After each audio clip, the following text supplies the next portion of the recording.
Well, good evening.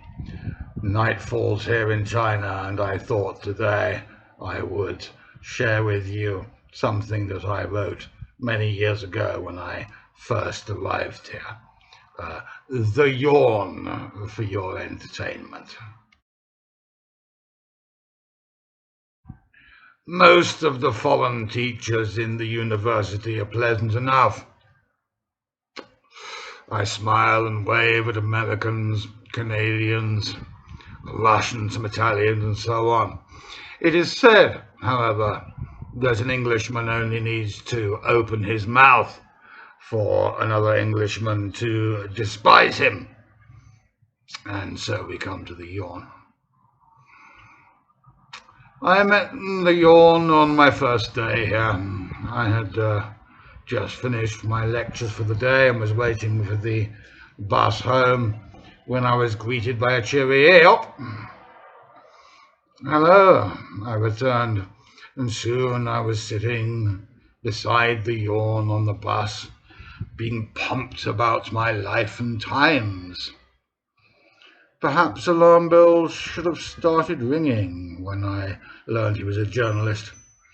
In any event, I must have passed the initial Yawn test, for I was invited up for a beer when we got back, and for dinner with the Yawn and his clique the following day.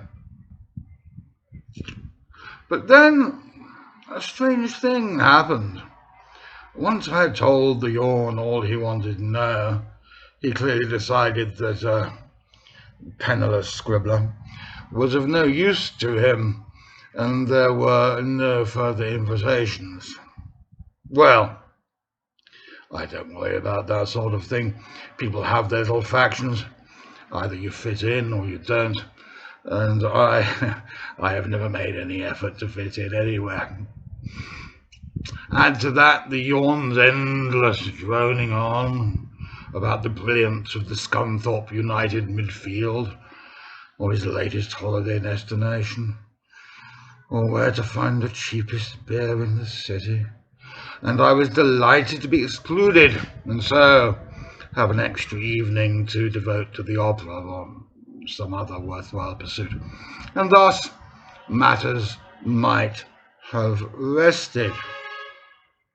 But then the Yawn came up to me one day and started asking about my girlfriends, thus showing the same prurient curiosity as the Fleet Street fuckers.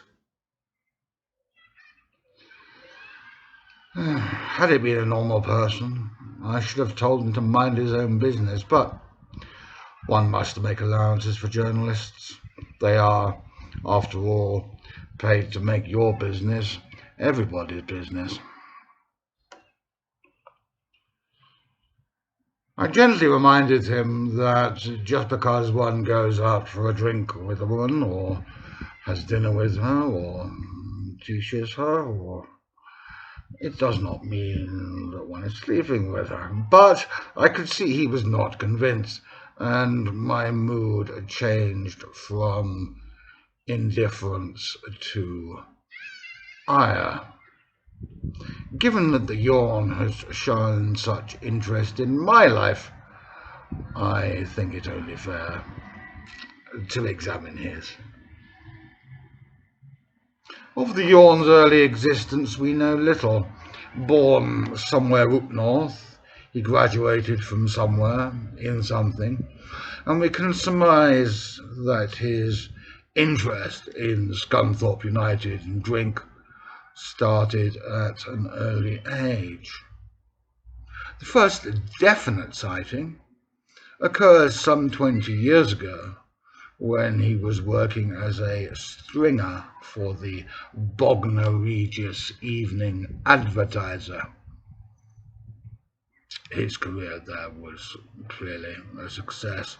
For several years running, he was one of the top 4 or 5 stringers on the paper, and his coverage of the nail-biting finale to the 1993 Martlesham Conservative Ladies Whist Drive is still considered, by some, to be the definitive account. Moving from strength to strength, the Yawn then branched into travel journalism. It must be said that his writing is well suited to this. On reading him, one is forced to travel away as far as possible.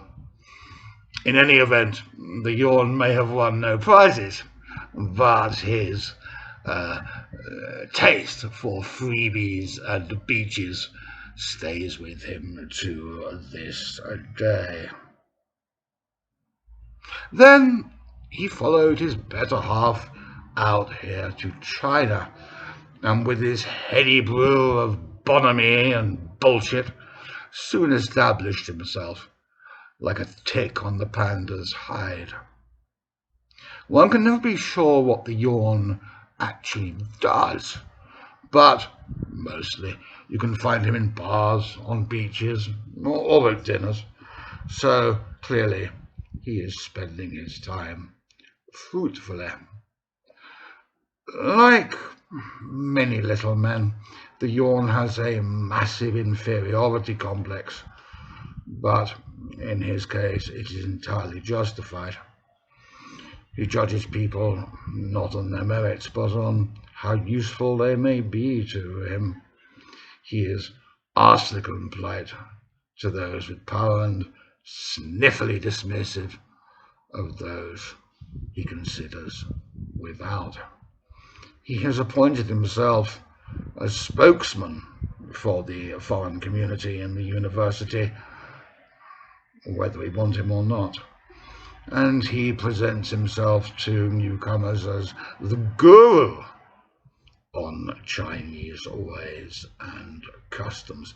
In fact, I think one may judge his true interest in and love of the country from the fact that in many years here he has learned not a word of the language beyond "take me to the nearest bar, taxi driver."